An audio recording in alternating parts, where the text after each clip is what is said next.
One of the regulators that let Lehman collapse testifies before Congress today. That is Fed Chairman Ben Bernanke. And thanks to an op-ed piece this morning, Bernanke has given us a preview of the Fed's so-called exit strategy. For more on that, we're joined now by former economist at the Federal Reserve Board, Mike Moran. He is chief economist at Dalwa Securities America. Thanks so much for joining us. First off, what do you make as Bernanke's main thrust of his message? Well, the thrust of his message is that right now the Fed plans to remain accommodative for some time. When the time does come to start tightening monetary policy and backing away, they have the tools to do it. I think that's an important message because many people are concerned about inflation picking up once the economy gets going. But Bernanke is going to try and assure the markets that they understand the risks in the long term and that they have the tools to deal with it. They have several methods to back away from the stance that they have in place now. You mentioned inflation concerns. We see the bond market reacting to that, obviously, with the yield curve steepening. Will the bond market buy the Fed chief's take on the economy? I think they will. I think the take he's going to put on the economy is that things are beginning to improve, but there's still some downside risks and the economy is still vulnerable. So the Fed needs to be on guard for slow economic activity. They need to continue to provide accommodation for some time yet.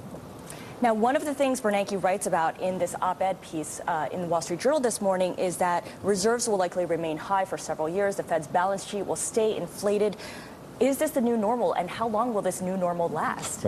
That's a very good question. We don't know the answer to that, but I suspect that they'll remain highly accommodative throughout this year. The big question is, what will they do next year? Will they start backing away next year? And I suspect they'll take small baby steps next year just to assure the market that they understand the longer-term inflation risks and that they're not going to stay with a hyper-accommodative stance for an indefinite period, that they'll start to snug things up a little bit next year.